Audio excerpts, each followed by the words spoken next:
മമതയുടെ ഗുണ്ട ജഹാംഗീർ ഖാൻ ഫാൽത്തയിൽ നാമനിർദ്ദേശമൊക്കെ കൊടുത്ത് പിന്നീട് അത് പിൻവലിച്ച് ശരിക്കും ഈ ജഹാംഗീർ ഖാൻ എന്താണ് സംഭവിച്ചത്? അറസ്റ്റിലായി എന്നൊക്കെ കേൾക്കുന്നുണ്ട്. അതെ, ജഹാംഗീർ ഖാൻ ഇന്നലെയാണ് അറസ്റ്റിലായത് എവിടെ വെച്ച് എന്നുള്ളതാണ് ഏറ്റവും പ്രധാനപ്പെട്ട കാര്യം. ജഹാംഗീർ ഖാൻ അറസ്റ്റിലാവുന്നത് ഇന്ത്യയും നേപ്പാളും അതിർത്തി പങ്കിടുന്ന മേഖലയിൽ വെച്ചാണ് അറസ്റ്റിലായിരിക്കുന്നത് എന്നുള്ളത്. ഇയാൾ പണപ്പിരിവ് കേസുമായിട്ട് ബന്ധപ്പെട്ടാണ് ഇയാൾക്കെതിരെ കേസ് വന്നത്. ആ കേസിൽ ഹൈക്കോടതി അറസ്റ്റ് തടഞ്ഞിരുന്നു. ആ തടഞ്ഞിരുന്ന അറസ്റ്റിൻ്റെ കാലാവധി അവസാനിച്ചതോടുകൂടിയാണ് പോലീസ് ഇയാളെ പിടികൂടുന്നത് എന്നുള്ളതാണ്. അപ്പോൾ ഇയാൾ അറസ്റ്റിലാവുന്നതിന് കാരണമായിട്ടുള്ള ഈ പണപ്പിരിവും അതിൻ്റെ അഴിമതിയും കള്ളത്തരങ്ങളും എല്ലാം തന്നെ വിശദമായിട്ട് വെളിയിൽ വന്നിരുന്ന വാർത്തയാണ്. അറസ്റ്റിലാവുന്നത് ഇന്നലെയാണ് എന്നുള്ളതാണ്. പോലീസ് പിടികൂടുകയും ചെയ്തു. ഈ നേപ്പാളിലേക്ക് പോകുന്നത് പ്രധാനമായിട്ട് ഇപ്പോൾ ആരാണെന്നറിയാമോ? ഇന്ത്യ അതിർത്തി കടന്ന് നേപ്പാളിലേക്ക് കടക്കുന്നത് മുഴുവൻ ബംഗ്ലാദേശികളാണ്. ബംഗ്ലാദേശിൽ ഇപ്പോൾ നേപ്പാളിലേക്ക് പോയിക്കൊണ്ടിരിക്കുക. നേപ്പാൾ ഒരു ഹിന്ദു രാഷ്ട്രമായിരുന്ന സ്ഥലമാണ്. ആ സ്ഥലത്തേക്ക് അവിടെ വലിയ രീതിയിൽ മിഷണറി പ്രവർത്തനം നടന്നു. അവിടെ ഇപ്പോഴും നടന്നുകൊണ്ടിരിക്കുന്നു. അവിടെ അതുപോലെ തന്നെ ഈ മുസ്ലിങ്ങൾ, ഈ പറയുന്ന കുടിയേറ്റക്കാർ, നുഴഞ്ഞുകയറ്റക്കാരായ ആൾക്കാർ നേരെ നേപ്പാളിലേക്ക് പോവുകയാണ്. പശ്ചിമ ബംഗാളിൽ നിന്ന് നേരെ പശ്ചിമ ബംഗാൾ കടന്ന് കയറാൻ എളുപ്പമാണല്ലോ, വലിയ ദൂരമൊന്നുമില്ലല്ലോ നേപ്പാളിലേക്ക്. അങ്ങനെ നേപ്പാളിലേക്ക് അനധികൃതമായി കുടിയേറുന്നുണ്ട്. ഇപ്പോൾ അതുകൊണ്ട് തന്നെ നേപ്പാളിലെ അതിർത്തി സംരക്ഷണ സേനയും ഈ പറയുന്ന പോലീസും ഒക്കെ വലിയ രീതിയിൽ അവിടെ ചെക്കിംഗ് ഒക്കെ നടത്തുന്നുണ്ട്. അതുകൊണ്ട് പെട്ടെന്ന് അതിർത്തി കടക്കാതെ ആവാത്തത് കൊണ്ടാകണം ജഹാംഗീർ ഖാൻ അതിർത്തി മേഖലയിൽ പോയി താമസിച്ചത്. അവിടെ വെച്ചാണ് ഇയാൾ പിടികൂടപ്പെടുന്നത് എന്നുള്ളതാണ്.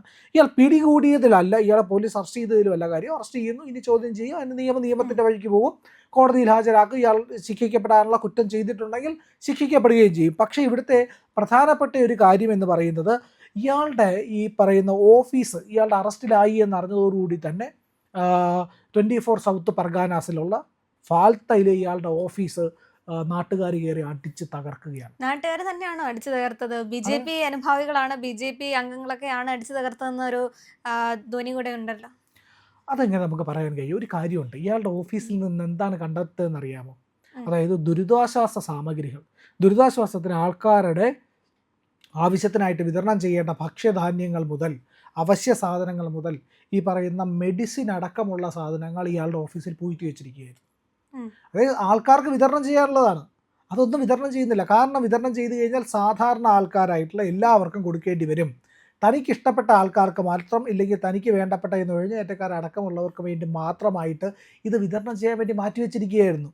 ഇല്ലെങ്കിൽ തനിക്ക് ഉപയോഗിക്കാനോ ഇല്ലെങ്കിൽ തനിക്ക് വേണ്ടപ്പെട്ടവർക്ക് കൊടുക്കാനോ വേണ്ടിയിട്ട് ഇതിനെ മാറ്റി വെച്ചിരിക്കുകയായിരുന്നു. അവിടെയാണ് ഈ നാട്ടുകാർ കയറി ഈ ഓഫീസ് തല്ലി തകർത്ത് നോക്കുമ്പോൾ അതിനകത്ത് മൊത്തം ഈ സാധനങ്ങൾ ഇരിക്കുകയാണ്. അപ്പോൾ അത് ഒരു പ്രശ്നമെന്ന് പറഞ്ഞു കഴിഞ്ഞാൽ തൃണമൂൽ കോൺഗ്രസ്സുകാരെ ആക്രമിക്കുന്നു എന്ന് പറഞ്ഞ് നിരന്തരമായിട്ട് വാർത്ത വരുന്നുണ്ടല്ലോ.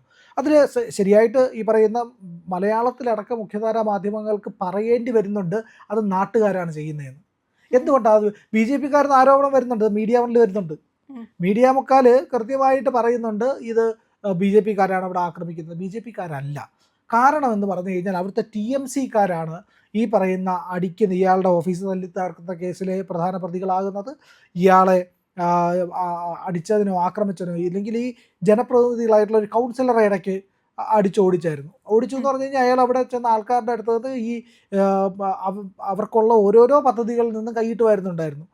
അതിൽ നിന്നെല്ലാം കമ്മീഷൻ പറ്റുന്നുണ്ടായിരുന്നു. അങ്ങനെ ഒരാളെ ഷർട്ടില്ലാതെ അടിച്ചോടിക്കുന്നതിൻ്റെ വീഡിയോ കണ്ടായിരുന്നു. അത് കഴിഞ്ഞിട്ട് ഒരാളുടെ തല മുട്ടയടിച്ച് ചെരുപ്പുമാല അണിയിച്ച് അയാളെ റോഡിലൂടെ നടത്തി. അത് മറ്റൊരു കൗൺസിലറെയാണ്. ഇങ്ങനെ ഓരോരുത്തരെയും TMC-യുടെ ജനപ്രതിനിധികളായിട്ടുള്ളവർ നിരന്തരമായി ഗുണ്ടാ പിരിവ് എന്ന് പറയുക ഫത്വ ഇവർ പുറപ്പെടുവിക്കും. അതായത് ഹഫ്ത കൊടുക്കണമെന്നാണ് ഫത്വ.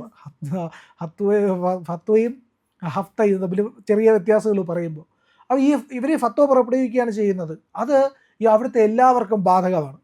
അതായത് നിങ്ങൾക്ക് ഈ പദ്ധതിയുടെ ആനുകൂല്യം ഇത്ര 1000 രൂപ നിങ്ങൾക്ക് ലഭിക്കണമെന്നുണ്ടെങ്കിൽ അതിൻ്റെ ഇത്ര ശതമാനം എനിക്ക് നൽകണം. അത് ഗ്രാമീണ തൊഴിലുറപ്പ് പദ്ധതിയിലാണ് ഈ മുട്ടയടിച്ച് നടത്തിയ ഒരാളെ ജനങ്ങൾ പരേഡ് ചെയ്യിച്ചതെങ്കിൽ മറ്റേയാളെ അടിച്ചോടിച്ചത് ഈ പറയുന്ന ഭവന പദ്ധതിയുടെ കൈയിട്ട് വരുന്നത് കൊണ്ടായിരുന്നു. അപ്പോൾ ഇങ്ങനെ ആക്രമിക്കുന്ന BJP-ക്കാരാണെന്ന് ആരോപണം വന്ന് 10-15 മിനിറ്റ് കഴിയുമ്പോഴത്തേക്കും അല്ല ഇത് തൃണമൂൽ കോൺഗ്രസ്സുകാരാണ്, അല്ലെങ്കിൽ കോൺഗ്രസ്സുകാരാണ്, അല്ലെങ്കിൽ പഴയ കമ്മ്യൂണിസ്റ്റുകാരാണ് എന്നുള്ള വാർത്ത വരുന്നുണ്ട്. അതിന് കാരണം എന്ന് പറഞ്ഞു കഴിഞ്ഞാൽ ഇവർ ചെയ്തിരിക്കുന്ന ഗുണ്ടാപ്പിരിവ്, ഇല്ലെങ്കിൽ ഈ പണപ്പിരിവ് എന്ന് പറയുന്ന നാട്ടുകാർ മൊത്തത്തിൽ നിന്നാണ്. അതിൽ BJP ഇത് വ്യത്യാസമില്ല. പക്ഷേ എന്തുകൊണ്ട് ഏകപക്ഷീയമായിട്ട് പറയുന്നതല്ല കേട്ടോ ഇത്. എന്തുകൊണ്ട് എന്ന് പറഞ്ഞു കഴിഞ്ഞാൽ എല്ലാവരും ചോദിക്കുന്നതാണ് BJP-ക്കാരാണോ ആക്രമിക്കുന്നത്, BJP-ക്കാരല്ലേ ആക്രമിക്കുന്നത്, എന്നിട്ട് നിങ്ങൾ എന്താ നാട്ടുകാരെന്ന് പറയുന്നത്? BJP-ക്കാരല്ല ആക്രമിക്കുന്നത്, നാട്ടുകാരാണ്. നാട്ടുകാരാണ് അവന്മാരെ കൈയേറ്റം ചെയ്യുന്നത്. അതിന് കാരണം എന്ന് പറഞ്ഞു കഴിഞ്ഞാൽ, മുമ്പ് തൃണമൂൽ കോൺഗ്രസ്സുകാർ കഴിഞ്ഞ തെരഞ്ഞെടുപ്പ് നടന്നപ്പോൾ BJP ഓഫീസുകൾ അടിച്ചു തീർക്കുകയും BJPക്ക് നേരെ ആക്രമണം നടത്തി, നിരന്തരമായ ആക്രമണം നടത്തുകയും ചെയ്തു. അത് വ്യാപകമായി ശരിയായിട്ടുള്ള ഒരു കാര്യമാണ്. അത് നാട്ടുകാരല്ല ചെയ്തത്. കാരണം അവിടെ അധികാരത്തിൽ ഇരുന്ന ആൾക്കാരല്ല BJPക്കാർ. BJPക്കാർക്കോട്ട് നാട്ടുകാർക്ക് ദേഷ്യവും വേണ്ട, TMCക്കാർക്കുള്ള വ്യക്തി വൈരാഗ്യമാണ്, ഇല്ലെങ്കിൽ രാഷ്ട്രീയ വൈരാഗ്യമാണ്. ആ വൈരാഗ്യത്തിൻ്റെ പേരിലാണ് ആക്രമിക്കുന്നത്. അത് വളരെ റീസണബിൾ ആയിട്ടുള്ള, വളരെ ലോജിക്കലായിട്ടുള്ള ഒരു കാര്യമാണല്ലോ. അപ്പോൾ അധികാരത്തിലില്ലാതിരുന്ന പ്രധാന പ്രതിപക്ഷമായിട്ടുള്ള BJPക്കാരെ ആക്രമിക്കുന്നു എങ്കിൽ അതിന് കാരണമെന്ന് പറഞ്ഞു കഴിഞ്ഞാൽ രാഷ്ട്രീയ വിരോധം തന്നെയാണ്. ആ രാഷ്ട്രീയ വിരോധത്തിൻ്റെ തുടർച്ചയാണ് ഈ പറഞ്ഞതുപോലെ ഈ BJPയോട് ഇപ്പോൾ വിജയിച്ചപ്പോൾ കാണിക്കുന്നത്. അപ്പോൾ അത് നാട്ടുകാർ പ്രതിരോധിക്കുന്നുണ്ട്, BJP പ്രതിരോധിക്കുന്നുണ്ട്, ഇല്ലയെന്ന് പറയില്ല. BJPക്കാർ അങ്ങനെ അടി കൊണ്ടുകൊണ്ട് ചുമ്മാ ഇരിക്കുന്ന ആൾക്കാരൊന്നുമല്ല. അടിച്ചാൽ ദേഹം നൊന്താ തിരിച്ചടിക്കുമെന്നുള്ളത് BJPക്കാരെന്നല്ല ഏതൊരു മനുഷ്യൻ്റെ സ്വാഭാവിക കാര്യമാണ്. അടിയും തിരിച്ചടിയും അവിടെ നടക്കുന്നുണ്ടെന്നുള്ള സത്യാവസ്ഥ നടക്കുന്നുണ്ട്. അടിച്ചാൽ പിന്നെ തിരിച്ചടിക്കായിരിക്കും. BJPക്കാരെ അടിച്ചു കഴിഞ്ഞാൽ എന്ത് ചെയ്യും? അവർ തിരിച്ചടിക്കുക. അവർ ഗാന്ധിയന്മാരൊന്നും അല്ല BJPക്കാർ ഗീത കേട്ട് വളർന്നവരാണ്. ഗീത എവിടെ ഉപദേശിച്ച? അമ്പലത്തിലും സമാധാനത്തിൻ്റെ സാധനമൊന്നുമല്ല. ഗീത സമാധാനത്തിൻ്റെ, മുക്തിയുടെയും മോക്ഷത്തിൻ്റെയും പരമാർത്ഥത്തിൻ്റെയും പാരമാർത്ഥിക സത്യത്തിൻ്റെതാണ്. പക്ഷേ അത് ഉപദേശിച്ചു കൊടുത്ത യുദ്ധക്കളത്തിൽ വെച്ചിട്ടുള്ളതാണ്. യുദ്ധധീരനാവാനാണ് പറഞ്ഞിട്ടുള്ളത് ഭഗവാൻ. കർമ്മം ചെയ്യാനാണ് പറഞ്ഞിട്ടുള്ളത്. കർമ്മഫലത്തെ ഭയക്കാതെ കർമ്മം ചെയ്യാൻ. അപ്പോൾ അവിടെ കയറി അടിക്കാൻ ഇങ്ങോട്ട് വരുന്ന രാക്ഷസരെ നേരെ തിരിച്ച് യുദ്ധം ചെയ്യാതിരിക്കുക എന്ന് പറഞ്ഞു കഴിഞ്ഞാൽ അത് ഭീരുത്വമാണ്, കർമ്മം ചെയ്യാതിരിക്കലാണ്. അപ്പോൾ തിന്മയെ എതിർക്കുക, തിന്മയ്ക്ക് നേരെ തിന്മ ആക്രമണം അഴിച്ചു വിട്ടാൽ തിന്മയെ അടിച്ചൊതുക്കുക എന്നുള്ളത് തന്നെയാണ് ഒരു ശരിയായ ഹിന്ദുവിൻ്റെ ലക്ഷണം.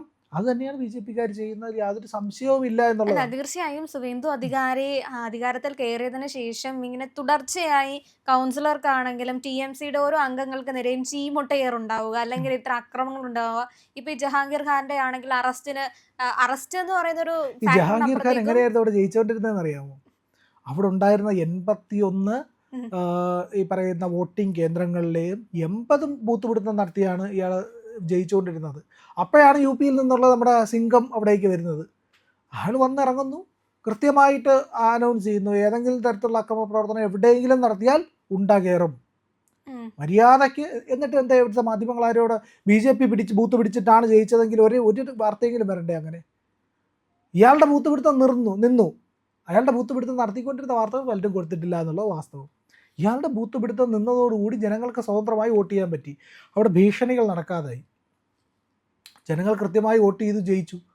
ഒന്ന് ആലോചിച്ച് നോക്കൂ, സത്യസന്ധമായി ഒരു പാർട്ടി അല്ലെങ്കിൽ ഒരു രാഷ്ട്രീയ സംവിധാനം നിലനിൽക്കുകയും അവർ ശരിയായ ജനാധിപത്യ രീതിക്കനുസരിച്ചാണ് പ്രവർത്തിക്കുകയും ചെയ്യുന്നതെങ്കിൽ അവരുടെ ഭാഗത്ത് ശരിയുണ്ട്, സത്യമുണ്ട് എന്നിരിക്കെ പരാജയപ്പെട്ടാലും ശരിയായിട്ട് നിൽക്കുന്നവരായി നിന്ന് വിട്ടുപോകില്ല. ആണല്ലോ? TMCയിൽ നിന്ന് വിട്ടുപോയിക്കൊണ്ടിരിക്കുകയല്ലേ ആൾക്കാർ. അവരുടെ നേതാക്കളടക്കം MP-മാരടക്കം അത് BJPയിലേക്ക് പിന്തുണ കൊടുത്ത് അവർ മാറുന്നുണ്ട്, NDAക്ക് പിന്തുണ കൊടുത്ത് മാറുകയാണ് ചെയ്യുന്നത്. അതിന് കാരണം എന്താണ്? അവർ ശരിപക്ഷമല്ല എന്നുള്ളവർക്ക് ബോധ്യമുണ്ട്.